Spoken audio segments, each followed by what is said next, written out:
Tom Joscelyn is a terrorism analyst and senior fellow at the Foundation for Defense of Democracies. Let's talk to him for a few minutes. He's in New York tonight.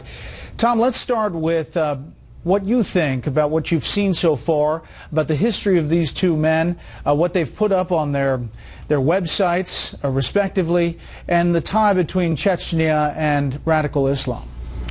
Well, it's going to take some time for us to piece together the full story. There's still a lot of facts out there that we don't know, including their travels abroad.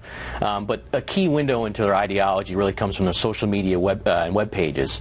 And in particular, the older brother on his YouTube page had a number of jihadist videos, some of which are very similar to the type of propaganda that Al-Qaeda puts out. Now, you say that, what kind of stuff? Well, in particular, one video talks about the black flags from the Khorasan. Okay, now a key part of the Al-Qaeda ideology, the jihadist ideology, is this idea that this battle is going to be fought in the Khorasan, which includes Afghanistan, Pakistan, Iran, and parts of Central Asia, and that this is really the first battle of their Armageddon, and that really their success against the West and the infidels starts there. This is a very eerie type of propaganda. It's an eerie part of their ideology, and this was clearly on the older brother's YouTube page. Now, we should point out that this does not mean that they are Al-Qaeda. It does not mean that anyone outside the country is giving them direction. They could be two lone wolves, if you will, working together. But we have seen some radicalization towards the ideology where they think they're going after the ultimate goal of jihad against America before. That's right. It's absolutely right. This is just one part of the story. We really have to piece together a number of other dots we have to really put together and connect before we can tell the full story. And this is just suggestive that at least on some occasions the brothers were at least sympathetic to the same underlying jihadist ideology that Al-Qaeda exports around the globe. As you say, it doesn't necessarily mean that they are Al-Qaeda. It doesn't mean that they're connected to an Al-Qaeda group, but it certainly is suggestive of the type of ideology that they shared.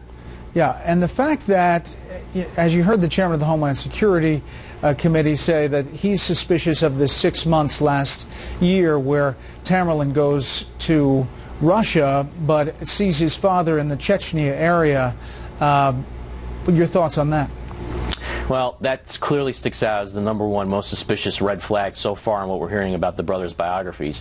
One of the common things we see in terrorist plots, specifically successful terrorist plots in the West, is this necessity to really travel abroad to receive training. If you think about the 7/7 bombers, you think about some of the other successful plots that we've seen over time, there's this common pattern where more often than not, but not on every occasion, there's really this necessity to go abroad, receive the training that you need to execute the plot, and then come back and execute it. And what about the radicalization within families and how this younger Jahar may have been, well, I guess recruited, for a better word, by his older brother?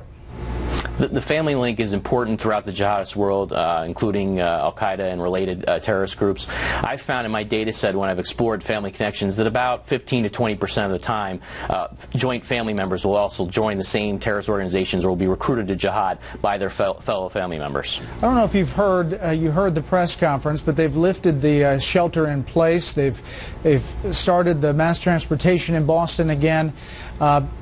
Your thoughts about next steps for Jahar if, in fact, he has had some kind of training someplace by terrorists or others?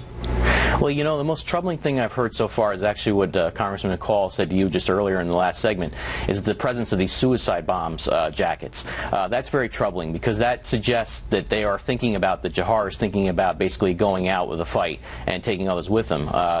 We don't know that for sure, but that's really the most troubling thing I've heard so far.